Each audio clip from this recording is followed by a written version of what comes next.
I'd like to welcome all the Supreme Court justices or the justices. It's a real honor to speak in front of all you lawyers and judges, especially Joe. He serves on our Supreme Court. He's one of our justices here. So it's really an honor to speak after him.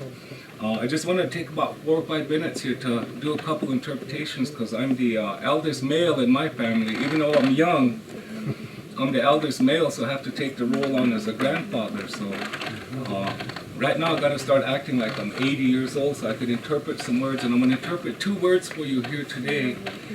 And I'm so proud of you to come here on a reservation because a lot of white people, I guess, there's lack of a better way to say it, they think all the Indians are hiding behind every bushes and jump out and kill their husband and rape their wife, and that's that old frontier mentality, and we have to work diligently to get rid of that because we're human beings. We have children, we hug them, we love them, we show them a good path.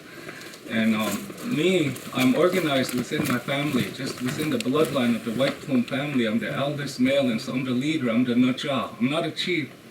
The chief is a little bit different from an N.R.C. I'm actually head of my bloodline. And so I took this role on as interpreter. And my little brother, he's kind of like in charge of the forces, the societies. We have Sundance Society, different rituals that we do. None of them are war making. And I hope it never comes to that point because we're getting serious about protecting our territory. So anyway, I want to interpret one little word with all of you. And one of the things that I do is I meditate, just like he said, the vision quest. And it took me about 3 years to interpret this. And all of you know this as dirt, D-I-R-T. If you look in the dictionary, and maybe the N.R.C. can interpret this at the next court date. I'm just teasing.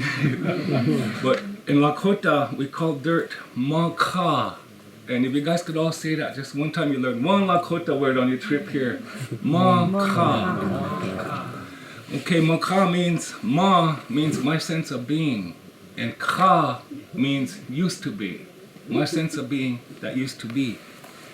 That's this stuff here. I always interpret people. A lot of guys, they change their transmission fluids of oil and they just spill the oil. And I always tell them, our prophecies foretold that we all came from the Black Hills and we went out all over the world millions of years ago. We have stories about how we lived with the dinosaur. We have a name for the dinosaur. It's called Unkchekihila. Unkchekihila. That's really an ancient word. But I just wanted to make reference to dirt. When you die, this is the color you turn. This is the color. I just seen that Hurricane Ike up there in Texas, and on this one street there was coffins, just as a coffin jam. Coffins were all over. And I said, gee, those white people are crazy, man. Look, they're supposed to turn to dirt, but they're not. They're stuck inside those coffins. But this dirt is very sacred to the Lakota. In the dictionary, it says, makes reference to soil, agriculture, words that don't really represent what this really is. So to the Lakota, this dirt is really sacred. We walk reverently on it. We protect it. And this is an insult when people are drilling. Maybe you're drilling through your grandfather's forehead. Maybe you're drilling through their bodies. This dirt's been here for 50 million years. That's how many deaths of all living beings that created this dirt.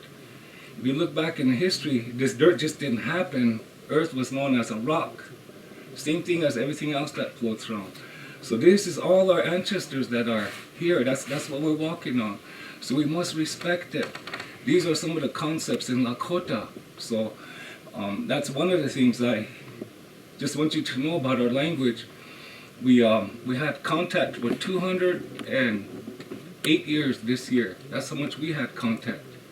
A lot of the tribes on the East Coast were rubbed out. Well, they categorize all Indians. Like Joe said, we're not Indians, but they categorize us together. And you have to understand there's different types of Indians. Those ones that had 500 years of contact, well, they're usually blonde and blue-eyed just like you. They lost their ways. 400 years of contact, same thing. They fell into the melting pot. They just went with the system. The ones that were left, 300 years, same thing. Now there's a few bands that only have 250 years of contact. Well, those people are coming to us because we never lost our language, we never lost our rituals, we never lost our stories of our origins. I can trace my name, White Plume, back through all my grandpas, 15 generations, 20 generations back, and I know what they're all about, what they represented.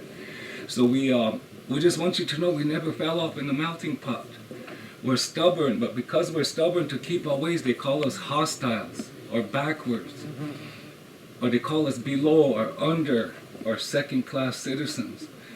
But we're still patient. We sit here because of the ceremony Joe represented to you. We practice those, and it's awfully hard for me. I'm 57 years old and I'm strong. And me, I hate white people. I'm open about it. I hate white people, but I don't hate you personally. I just hate what you represent for the last 200 years of our people. Now, I don't think you could understand that. It takes a lot of patience to go into a courtroom where the judge is all white, the prosecutor's all right, the jury's all white, and then they're prosecuting me. It's so hard for me to sit in there and keep my patience, but I just wanted to tell you we're trying to deal with that because in the Lakota nature, we're not supposed to hate nobody. So we're dealing with it in our own ways, but when you deal with racism, when you leave the reservation, it makes it doubly as hard.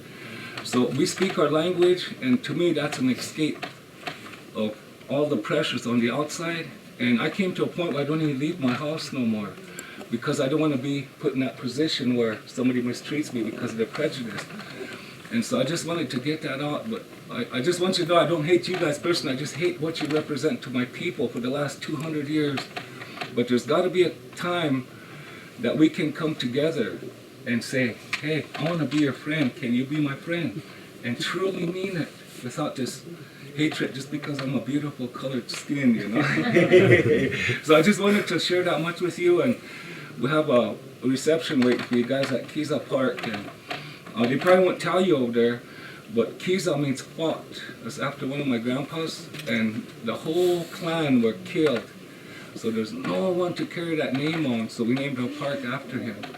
So, what does it mean? What did it mean? Fought. F-O-U-G-H-T. Fought. Yeah, Fought Park is what it is. It doesn't mean we're radical or we're going to fight everybody. It's just named after my grandpa. So my wife and I believe a few other people will be meeting you guys down there. But I have a serious problem right now. I have a grandson that's a quarterback for our football team. He's in the 8th grade. And I missed his last 3 games, and he's just so angry at me. I can't miss this one this afternoon, and it's going to happen at 3. So I want to be with you and interpret and things for you, but I have to go save my skin, so I got to go see my grandson and throw the ball. So thank you very much for a few minutes. Thank you.